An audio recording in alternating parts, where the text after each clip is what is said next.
slate. 150 games today. Wow. We're going to have a lot of questions. We're going to try to hit as many games as we can before the hour is up, 45, whatever. Matthew, takeaways from yesterday. What do we got? Yesterday, what happened yesterday? Some stuff happened. Yeah, Boise State got some, San Diego State got some revenge against Boise after Boise swept them last season. I think both of you were Aztec believers preseason. I was a little more skeptical of the offense, but they look really strong right now. I think they're getting healthier. They had a bunch of minor dings and nicks around December, early January. Now I think they're starting to kind of hit their stride. So Aztecas, look out. Yeah, Marcus Shaver matters, Matthew. I think that was a big Also part of that. Too, yeah. It just, the Boise could not score without him. My takeaway is, wow, is Akron actually the best team in the MAC? Rather shocking, but they kind of took it to Kent State, controlled that game basically from start to finish. Castaneda, Enrique Freeman, both big games. Kai had been stubborn on Akron.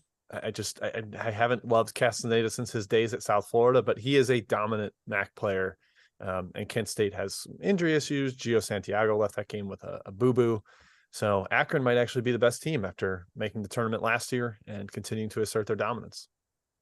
Yeah, my takeaway, I did have an Akron takeaway as well, Jim. Yeah, 8 in a row, 9-1 in the MAC, number 1 right now in the conference. Wow.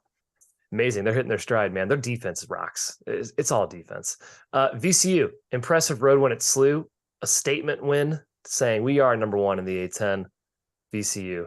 Congratulations. Fire Mike Rhodes. I'm so sick of the WC fan forums. There's every other week there's a Fire Mike Rhodes thing. We have to talk about Mike Rhodes' future. He's saying, no, we don't. They're first in the A10. They're fine. Like, what's the issue? I don't understand that. So they're gonna make the tournament again. Ace Baldwin greater than sign Yuri Collins. Yeah, no question. I've always felt that way. Yes. I was gonna brag about that pick for the Almanac, but I looked at my other A10 standings and I was like, never mind. I'm not gonna brag. All right. So let's kick off the show today with Purdue at Indiana. Woo! Big one here. Big rivalry game, Matthew. One of the best in college basketball. Number 1, Boilermakers coming to town. Best and biggest crowd at Bloomington in some time, maybe? I don't know. What do you think? You're the Indiana guy. What do you think about this matchup? Yeah, I mean, I'll just put all the matchup nuances aside. It's one of those games today where everyone and their mother's on Indiana, and I just get the heebie-jeebies about the over-the-top obvious spot. I've been doubting Purdue a little bit the last few weeks. Like, I just feel like they're a little bit overvalued, but then every time they go out there, they play well and they play consistent start to finish and they cover spreads. And I remember vividly a time when Indiana was in a better spot than they are today when Bob Knight came back to Assembly Hall and they still couldn't get it done. So Mike Woodson's made some better adjustments with his rotation. We talked about that ad nauseum. He'll have to do that today again against Painter. We'll see how they play the chess match with Edey and TJD, but I'm sorry. I like Purdue here. My gut, deep within my gut, Jim tells me that Purdue wins this game and continues the IU dreadful performance streak against the Oilers. Yeah, Purdue's won 9 of the last 10, 13 of the last 15. They haven't covered the last 2, but today all they have to do is win. There's not like a issue with that. Matt's talking but muted. I don't know what's happening. It's confusing me. But yeah, Purdue, it's a great spot for Indiana, Kai. That it is. Have to own that for sure. I'm very curious about Edey versus TJD. We have to talk about it. 2 Big Ten Player of the Year candidates. I'm not sure TJD can catch him in National Player of the Year, given the disparity in non-conference performance that they had, and those games matter. But head-to-head would certainly be a statement. But TJD's given up 7 inches. Do they even guard each other? Like, does Indiana really want to run that risk that Edey, who gets everyone in foul trouble, gets their All-American linchpin in foul trouble? That would concern me. And Edey's done a great job of staying out of foul trouble his whole career. Yeah. So even if he does guard TJD, I think he's at least okay. Just put your hands straight up, big man. Don't reach. Don't go over. I don't know. I was pretty torn on this one, Kai. I didn't end up betting it, but I think you have a stronger lean. Yes, maybe. I do. I do like Indiana, guys. I think the spot's really strong. The only game Purdue's lost this season, I'm just double checking. Yeah, Edey was in foul trouble against Rutgers. Maybe Indiana, of all teams, can get it done with their front court duo, Thompson, Trace Jackson Davis. I imagine the game plan is going to be go at him and try to pick up that second foul early on, because that is key to get him off the floor. And maybe his mobility, TJD, causes Edey some issues. Edey has had success against Indiana last season in limited minutes. I think he gets his. Maybe TJD can hold his own a little bit more on the block, and Indiana doesn't have to help off Purdue shooters. I think that's pretty key. Edey's going to score here, but I do lean towards IU as well, or in this game. It just feels like their game, feels like their spot. I do love Purdue. I'm not a fan of Indiana's social media, but the gut with me is the Hoosiers this time. Moving on. Texas at Kansas State. Another great game. This slate is chock full of great games. Kansas State is a 1.5-point dog hosting Texas, Jim. It's a huge game for both teams. Texas in sole possession of first place in the Big 12 can extend their lead. K-State, if they win, will enter into a tie for first place. You remember what happened in game one, Jim? You remember? I sure do, Kai. The shootout of all shootouts. 219 points in regulation, 80 possessions. Game just went absolutely haywire. We had seen that the first half was high scoring, and then the second half was even more high scoring. There were 70 points combined in the final 10 minutes of that game. It was ludicrous, just outrageous shot making. Efficiency kind of makes sense to me, Matt, in this matchup. Both teams have like bona fide scorers, guys that can get to the rim, and there's not a lot of rim protection, especially when Disu's off the floor for Texas. K-State really doesn't have one, and Texas only has Disu. He plays less than half the minutes. So, yeah, I think the efficiency makes sense. I kind of lean towards over again. We'll see if the pace is as fast as last time. But like you said, Kai, huge one for Texas. They still have Kansas twice in the Big 12 schedule, so they certainly kind of control their own destiny to win the league. But, Matt, the money has come onto Texas here. They flipped from a slight dog to a slight favorite. I once again am sitting on the fence on a side. I would lean towards the over, though, if I had to bet something on this game. Yeah, over feels obvious, but it feels right. Just given how neither team could defend the other in that first matchup. I like Texas here. I agree with the money. I'm kind of changing my Texas tune, Mr. McKeon. You are. Sort of sold hook, line, and sinker by that Athletic article talking about how Texas really kind of rallied, circled the wagons in the wake of the Chris Beard thing. I was thinking that would be a detriment to that team. But, man, it seems like more often than not when the coach pulls the plug midseason, that's usually kind of a spark plug in a good direction for a squad. They've basically done nothing wrong since the Beard thing. I mean, the Tennessee loss doesn't look all that bad. Tennessee's defense can put pretty much any offense into the sleeper hold. I think the revenge plays well here. The old road flip flop at the Yakama Doom. I know you were there in person, and it feels disrespectful to disrespect that home court, but I like the Horns. Real tough place to play, man. 9-3 against the spread this year. Kansas State at home, +5 cover margin. They're getting it done. Now, the game one thing is interesting to me. It has to be on every single player's minds. Hey, K-State put up 1.41 points per possession last game. We know this team can score, and they whooped us before in Texas's head. But Texas scored just as easily, and they turned it over less against K-State. K-State couldn't really guard them. I think it's going to be a great game, going to be a great atmosphere. I'm going to lean towards the atmosphere here. I think both teams can score. The over does feel like the play. It feels a bit too obvious. Feels like they probably inflated the line a little bit based on that first matchup. But free throws are going to be aplenty. There are so many free throws in game one. Probably will be again in this game if the K-State game was any indication. I lean towards the home Cats here. Hi, today's a Brock Cunningham game. Just a little Brock prediction Cunningham. for you. I know your boy. He's your boy. Please, no. 3-4 key threes, key triples. Don't leave him. I need to see so much Don't less leave him. of Brock Cunningham. All right, next game, Kansas at Iowa State. A similar situation here, spread-wise. Kansas -1, -1.5 at Iowa State, Matt, at Hilton Magic.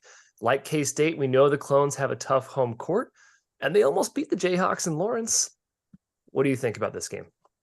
I have a lot of thoughts in this game, most of them conflicting, so no official action for me. The two key injury notes here, McCullough sounds like he's probably going to play for Kansas, obviously very notable. He's a little banged up, and at Iowa State, Caleb Grill, who played last game, was the only person who could make a shot. 8 of 12 from 3. His teammates were, I think, 1 of 12 something. There's a huge stratification there.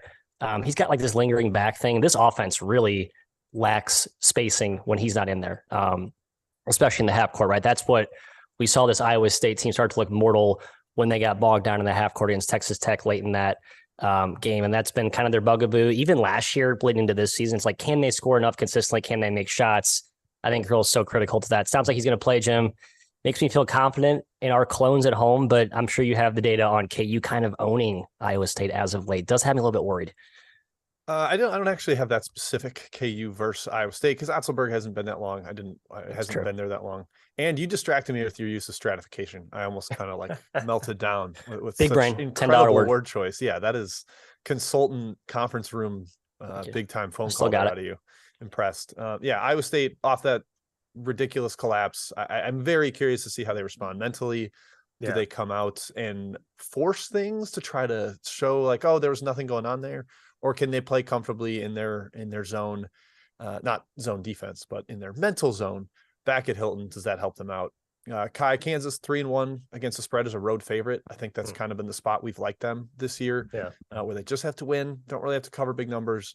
That's kind of the better situation for the Jayhawks. I lean Kansas here. I almost bet the Jayhawks. Yeah. The thought process of, does Iowa State bounce back after that terrible collapse, after the Mizzou loss as well? I like to think this team has a good head on its shoulders. I know it's well coached.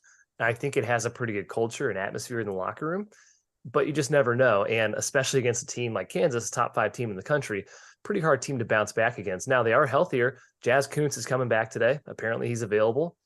They were just fine without him, but still every player helps. Certainly he's a talented player, a starter for them. I do lean towards Iowa State at Hilton. The Hilton magic is just hard to pass on. You have to hit shots, and you have to hope KU is a little bit chilly. But I do lean towards the Clones here. I'm a home Big 12 guy. You know me. Next game, TCU at Oklahoma State. Boy, man, Jim, the Pokes taking some cash here. I get it. Mike Miles is out, but 4. Wow. TCU covered their only game so far without Miles the entire stretch, but that was at home against West Virginia. Do they do it again at Galbaraiba? Yeah, 1 up to 4. My goodness, people are in love with the Cowboys. I think they're very into the change that Oklahoma State has seen a little bit without Cisse being as key a part of the roster. 3 straight overs, 4 of the last 5 have gone over. They've actually kind of found some offensive pop, spreading the court a little bit more. You think it'd be hard to do for a team that can't shoot, but it has been effective over the last few. And it does feel like, all right, TCU had their big effort at home without their star, their linchpin, and Eddie Lampkin likely still limited, even if he does try to get out there. So I kind of lean towards Oklahoma State, Matt, but at 4, I can't recommend it. I just like Shahade Wells too much as the fill-in for Miles. He's not Miles by any means, but he's a solid player, and him and Baugh are going to have solid games in the backcourt. So I can't lay 4. Can't get there.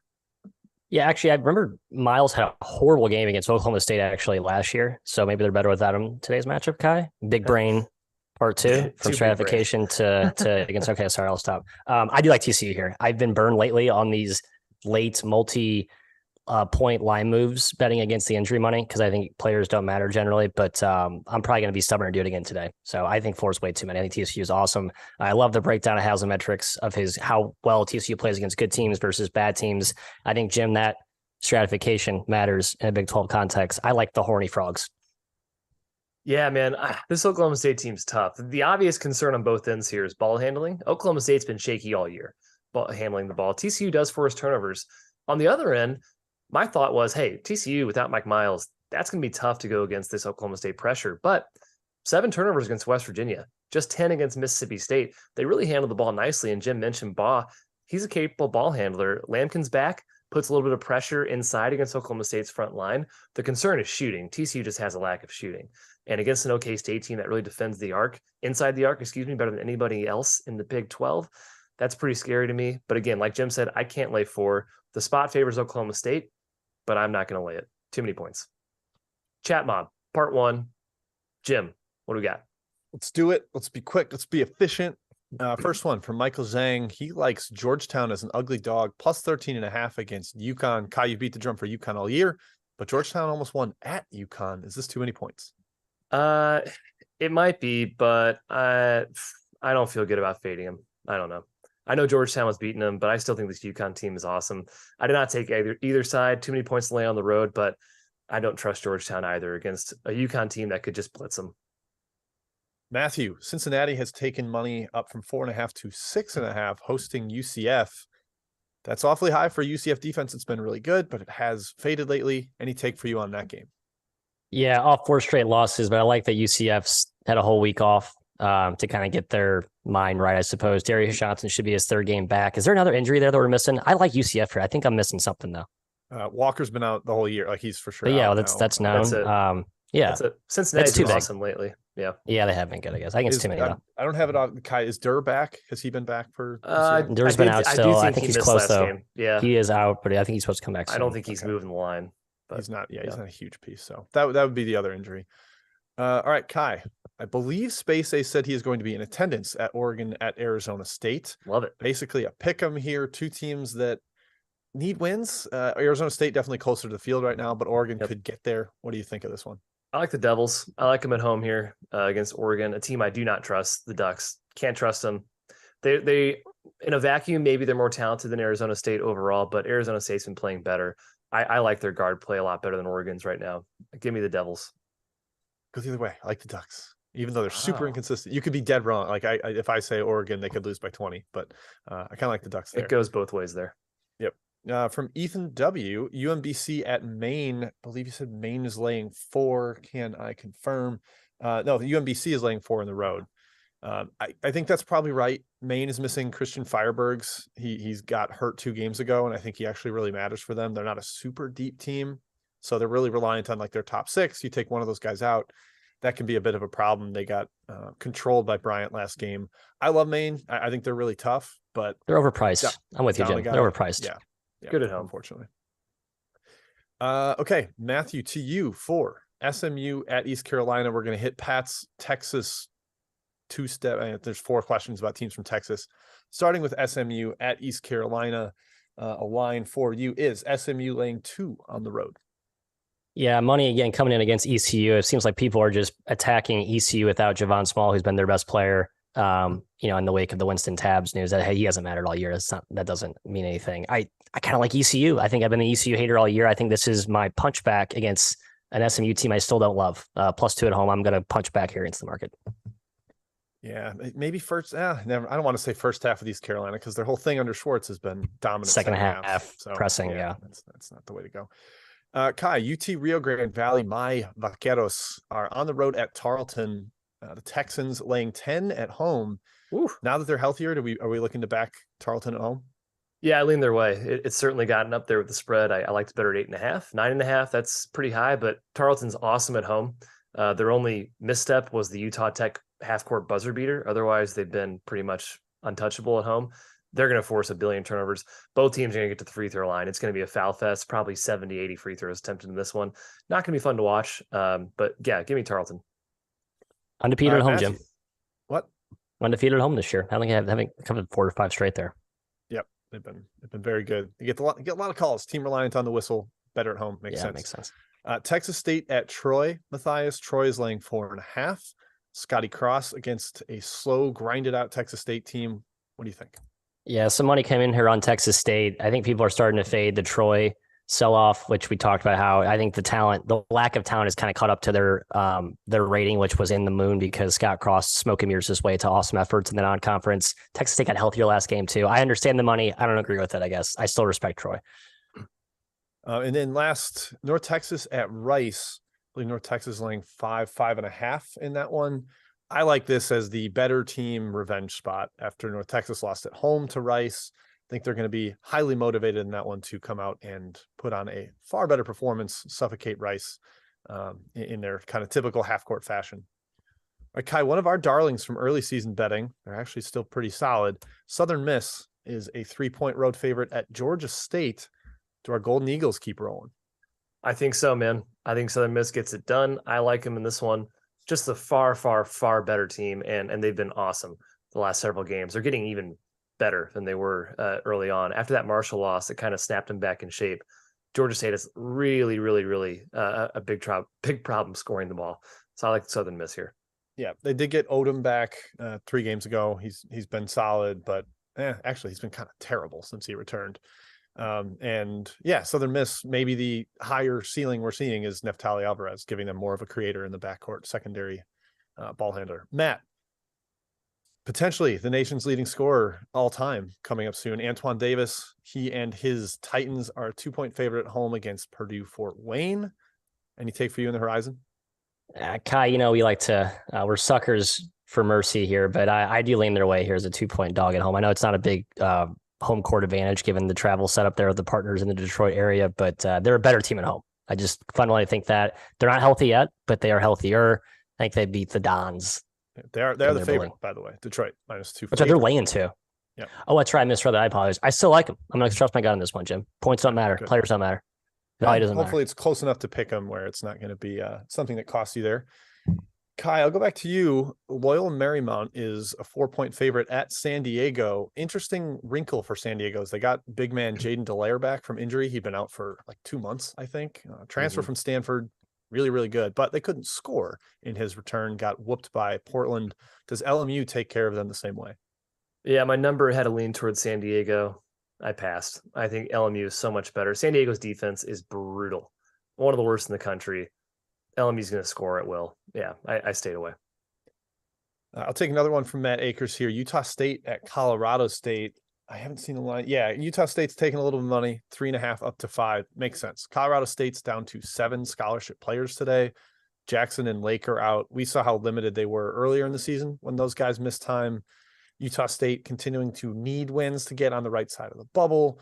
I think against a shorthanded Colorado State team, I trust Utah State. Colorado State won't out-athlete them, so take the Aggies on the road there. We'll get 2 from Scott H. and then go back to the outline to the WCC showdown.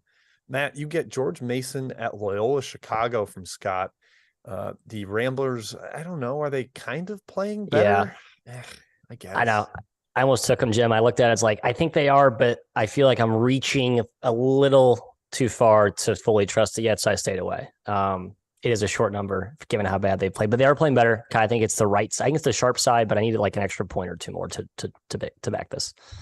There's potential. I saw chatter on Twitter that Ticket Gains could be back soon for George Mason, and he's important to them. So another potential weapon there. Money on the Blurs, man. Wow. Oh, I guess we already hit SMU at East Carolina. I'm losing my mind. So that means, Kai, I'm going to give you an A10 question from Matt Balte. Davidson -1 at UMass. We know this is an underplay for our right angle friends. Yeah. That has largely to do with the absence of Noah Fernandez and RJ Luis for UMass. Does that also swing the side for you? I do lean Davidson. UMass is super deep, so injuries kind of matter less for this team. But Matt Cross might still be limited as well. Fernandez has been out for a lot of games, so I don't think his impact is as big as Luis's, who was a freshman who's been at times their best player. So I do lean towards Davidson here without those guys. Nothing strong, though. UMass is a tough team to figure out. All right, Kai, right back to you then for the outline. Got plenty more chat questions, going to continue collecting, but let's talk the big one out west. Let's talk Gonzaga at St. Mary's. That's right. The Zags are dogs for the second time all season. They were dogs against Texas. They lost. Hasn't happened much, Matt, being a dog in the last 5 years for Gonzaga. St. Mary's is good, but let's not dismiss Gonzaga. They've won a ton of games against very good teams this year, just not quite as elite as we've seen the last couple of years. People are kind of down on them. Matthew, who do you like in today's showdown? I like the Zags. I can't believe that, but I do. Just how awesome St. Mary's has been. It feels foolish to get in front of this train. I haven't actually bet it yet, but I think I'm going to stare at this long enough and eventually pull the trigger on +3.5. I love Timmy's quotes in the spokesman review talking about how he's just like, yeah, this St. Mary's team is just so annoying to play against. Like it really is a trip to the dentist, and these Gonzaga players who have played them multiple times know what that's like, but they also know what it takes to beat them. And they have this version though, Kai, without the backcourt thump that we're used to seeing with the Zags. I worry that they can out-talent St. Mary's Gym, which has kind of been the recipe to their success. Honestly, like the talent has just outweighed the execution historically. This year, though, I think that gap has been narrowed, and so maybe the execution plays out. I just like the value with the Zags. I don't love it, but that's where I lean.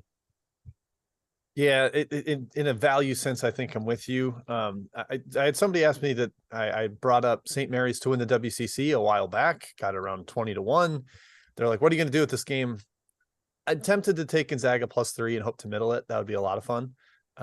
If St. Mary's could win by 2, that'd be awesome. I think it will be a relatively low-scoring game. The total has been bet down. Ultimately, Kai, I have not done anything with it yet. I'm still kind of paralyzed by decision anxiety on what I should do. So as the day progresses, I'd like to get back to 3.5 if I'm going to take it. I'd love to have the hook for a potential middle chance there. But right now, sitting this one out, I think St. Mary's is able to slow it down, being the home team, being arguably the better team at this stage. But Gonzaga is a tough team to fade as a dog.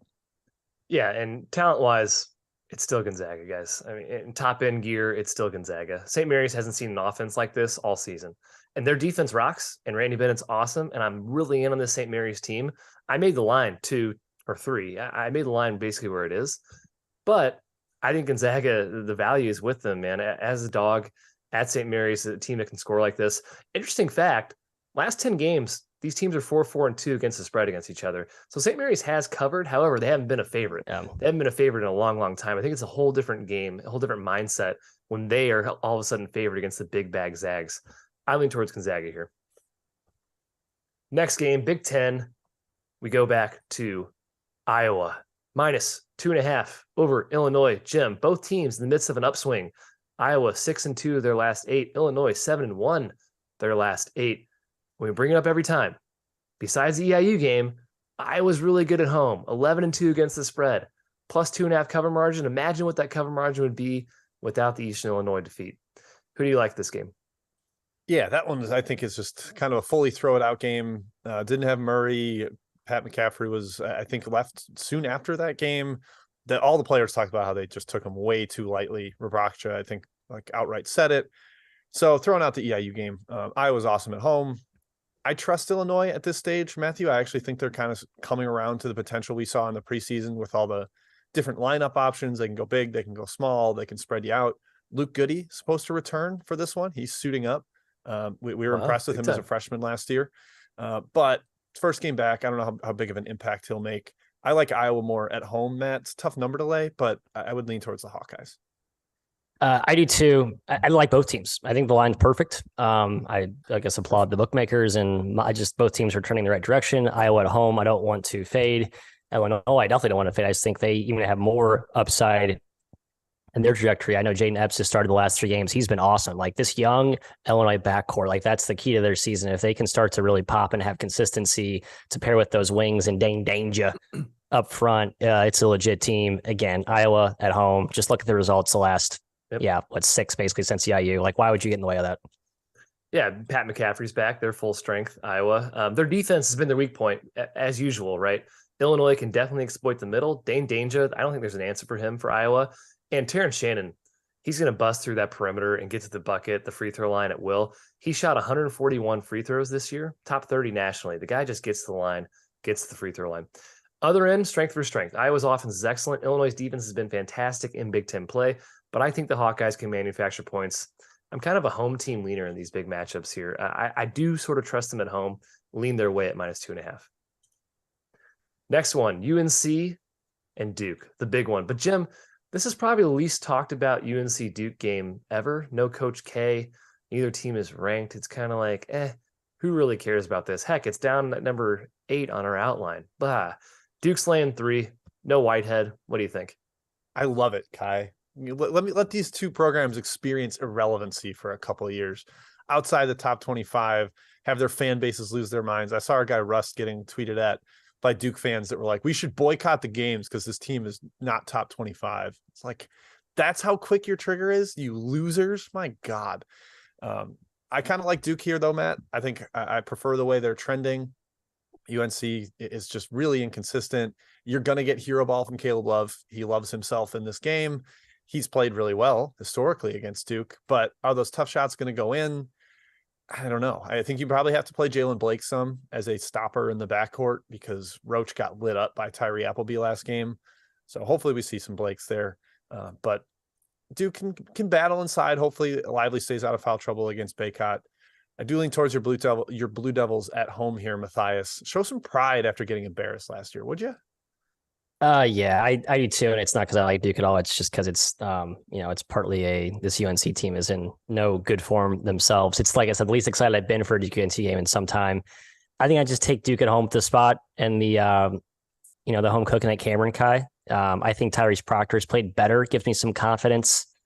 Mr. Roach is back playing better as well. So you could argue there's a little bit of some minor, if you look close enough, squint hard enough, you can see some positive indicators, but you really have to squint and it's really not worth making a bet over, in my opinion. Yeah, both teams just not as good as their perception, right? UNC lacks quality wins. They're underperforming their talent. Duke has impressive wins, but they're still underperforming. Without Whitehead, I sort of lean towards UNC also because Caleb Love, remember, tends to step up in these games, go Super Saiyan mode. Maybe he does it in this game. Maybe it's just a coincidence he's done it in the past. Jeremy Roach has arguably been the best guard of the 3 of the RJ Davis, Caleb Love, Jeremy Roach trio in recent games. And Duke has been pretty solid, I would say, overall, maybe better than UNC. It's kind of hard to tell who's been better recently. I do know that UNC has a nice combat to Duke's dominance on the offensive glass this year. Duke's number 2 in the country, offensive rebounding rate, number 1 in the ACC. UNC is about as elite on the defensive glass as you can get. Can Baycott handle Lively, Flip, Young on the offensive end? I tend to think he can. I think he can score against them. I lean towards UNC here. And again, maybe you get some love Super Saiyan mode. Florida at Kentucky is where we will finish our rundown before more chat mob questions. Kentucky is laying 5 at home. Matthew, Florida's on a mission. They got their signature win. Now they have to handle business the rest of the way to reach the dance. A win here on the road is simply enormous, but Kentucky's 5-1 last 6 games, their loss to Kansas. Who do you like in this game? I don't know, actually. I've been trying to stay on this Gators thing the whole time, but every time I see their numbers, they're shaded that way. So the odds makers in market have, I think, properly snuffed out the uptick that the Gators are on now. But coming into Kentucky on the road, especially off that huge win against Tennessee, I think 5's a little short to give me confidence, Jim. I have a slight lean to the Gators, even though the spot's not favorable. I'm looking more at the total here. It's been bet down 5 points. And I think correctly, the market has identified Florida as a pretty hard under team. Just that is their new identity under Golden. And with the roster makeup, they can defend like gangbusters, but they cannot score. And I think this game is super ugly. It plays probably to a lower pace than what Ken Palm and other models have it projected at. But 132 is such a low number. I can't endorse it at that price. Yeah, Kentucky's trended up defensively, and they're playing really slow in league play. So I actually kind of still am interested in the under. I believe that was a Raz under as well. So if that's your bag, confirmation bias in that one, that makes sense. Yeah, Florida's a fantastic defensive team. They're fully legit on that end. And yeah, the offense has real issues. I think this is a little high. Big question is Cason Wallace's status. I haven't seen it like officially reported that he's 100% good to go for this one. Oh, I did not see that. Well, that's notable. Yeah, missed last game. So we'll see leading up to the tip if he's going to be fully fine. I mean, if he's out, that puts me towards Florida and the under. I think he's that important in terms of shot creation. So yeah, Kai, that's where I'm at, kind of waiting to see what ends up happening with Wallace. Yeah, if he's out, I lean the Gators as well. But I fear for Sheboy. I think he's going to kill Florida inside. I think he's going to kill Castleton. Tennessee grabbed 37% of their misses. Sheboy will have 15 rebounds in this game at least. Florida remains offensively challenged. They have to make this a slugfest, a brawl. Maybe they can, especially if Wallace is out. They definitely can. But another point in their favor, outside of Sheboy, I wouldn't call Kentucky like overly powerful, overly athletic this season that we've seen in the past, especially without Wallace in the lineup. If he's out, I do like the Gators here. If he's in, I'll probably stay away. No, yeah, I thought the Wallace thing was precautionary last game. You're right. I guess it's a legit knee injury. Yeah, I mean, God, you argue Florida has the better backcourt if both their point guards are banged up. Kentucky's. All right, we move on.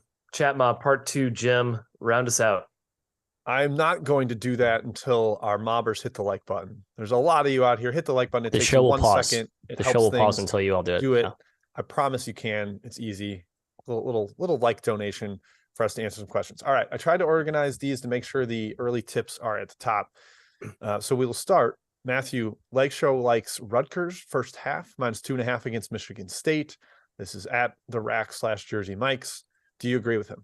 Yes, hard yes. Rutgers is awesome still. I think they're undervalued at this point. It's amazing to say they're that good. At home, Michigan State, a little bit. They're at the Garden, boys.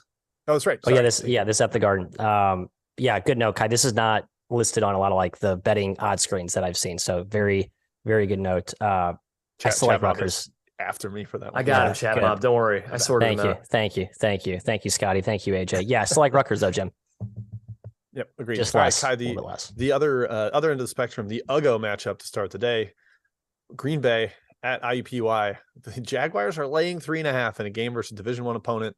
Yep. That's how bad Green Bay is post coaching switch. What do you take? What are your takes on this game? And IUPUI is like 12-2 in the last 14 games against the spread. I took Green Bay plus 4.5 though. Good for you. Here's why. IUPUI is laying 4.5 points. That's it. They're the better team, but they have not been in this situation in a long time.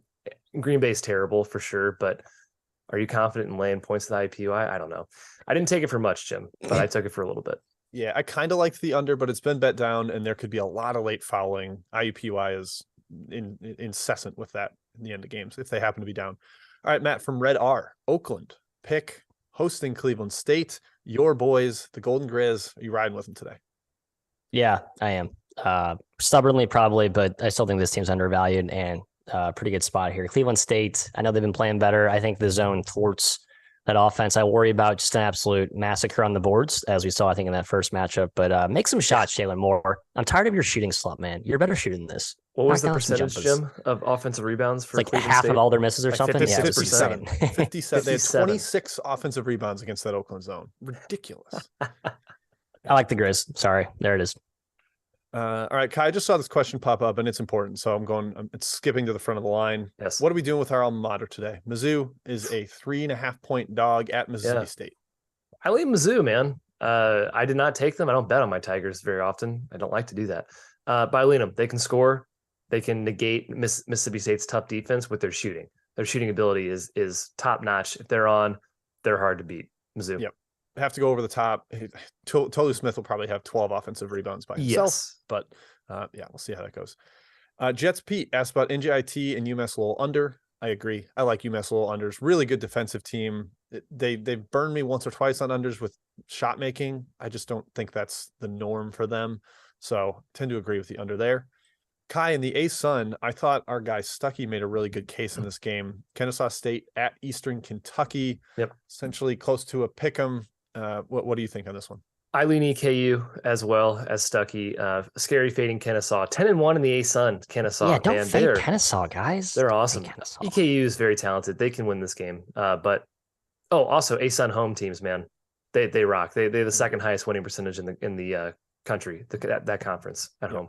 Kennesaw just played double overtime game. That could be a factor. Matthew, Florida State -5.5 at Louisville. The Noles have taken money. People are in line to fade Louisville, even though they actually got a win against Georgia Tech. Yeah, is it now they have some momentum, they feel good about themselves, or did they go out and celebrate because they got their big victory? And I don't know. Florida State, I mentioned this before, people are a little too eager, the market is, to bet on the bounce back. I think they've been they haven't been as good as I think the market wants them to be. So I don't trust them in this spot. I wanted to take the Noles here, Jim, but I think, again, 5.5 is too high. All right, Kai, staying in the ACC, Wake Forest -3 at Notre Dame. Skip. Best bet. Why? Oh, my bad. All right. I stepped on my own toes there. We got like 40 more chat questions anyways. We can reveal best bets. Who cares? Matt Marquardt wants to know what we are doing with Moorhead at Southern Indiana, Matthew. I know you like Southern Indiana at home, the Screagles. Are you riding with them today? I like Moorhead here. I think Southern Indiana is starting to hit a little bit of not a wall, but they are leveling off. Look at their results. They have not been as dominant. I mean, in general, this conference is all over the place. You can't really make sense of any of the topsy-turvy results here. I do lean Moorhead. I think they're just a little bit more talented. Their defense wins out on the road. Kai Tom says St. Thomas money line at Denver. Denver's been a mess. St. Thomas has been better at home, but do we want to back the Tommies here? No, I stayed away. Denver just beat Western Illinois by 30 at home. I don't know how that happened. I'll be honest, hand up, no clue. I should have bet Denver. I stayed away, Jim. The Summit's been tough for me this season. I am going to jump in and give one of my best bets because it tips in 7 minutes. So you do have one. Okay, I just said we don't. We do. Virginia Tech under number currently is 128.5. I'm seeing. Would have loved 129. Got it at 131 in the circuit contest last night. But the first game closed 126, so you're above that, and it had 60 possessions. So I think if we get the same pace, just a little bit less efficiency from that first matchup, be all right. And then what else was my other factor? I am seeing 129 at BetRivers, Jim. If you want 129, boom, give it to me. Thank you. 5 of the last 6 have gone under. These are typically rock fights. Last game was the exception, especially between these two coaches. I think they're familiar with each other. They like to play slow. So under 129. Back to chat mob. Matt, you have been a huge fan of Northwestern State all year, Missouri State South.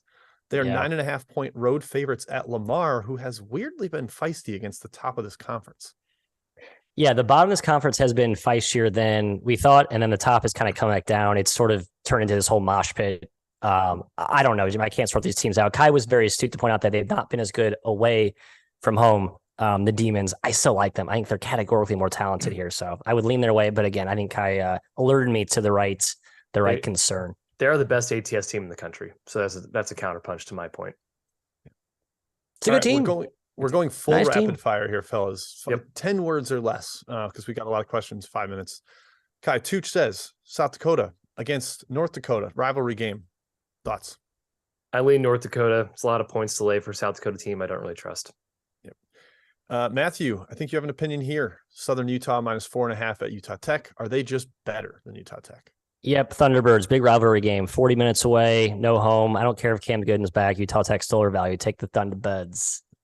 Scott asked about James Madison -2 at App State. Yes, I agree. Love James Madison. A little concerned that Vado Morse got hurt, but still think it's a good spot for them. Kai, Murray State, why are they getting 7 points at Indiana State? Asks Rick.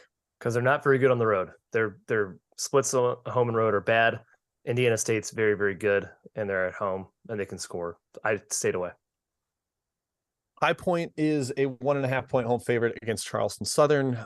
I like High Point. I think they're going to figure things out a little bit, and Charleston Southern trending back down after a really hot stretch of shooting. Lean towards High Point at home.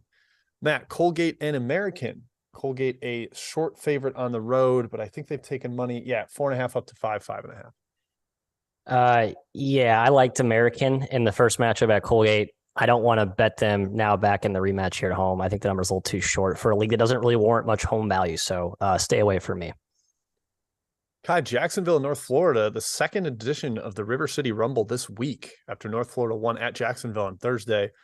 Do the Dolphins get revenge on the road? Yeah, but I'm staying away, Jim, because I have not won a game on Jacksonville all year. North Florida's a weird team. They can blow people out and they can get killed. No thanks. +2? Come on, Jacksonville. +2. Take Jacksonville, guys. Yeah, I kind of like Trust it. back angle You there. take Jacksonville then. I did. I just did. I took Mr. it. Smart guy. I took it. All right, Matt. I did. Horrific Take it New again. Mexico State is a 2-point I'll take it again. favorite against Seattle here in the WAC. You've been the Seattle drum beater for a couple of years. Are you taking them as a road dog?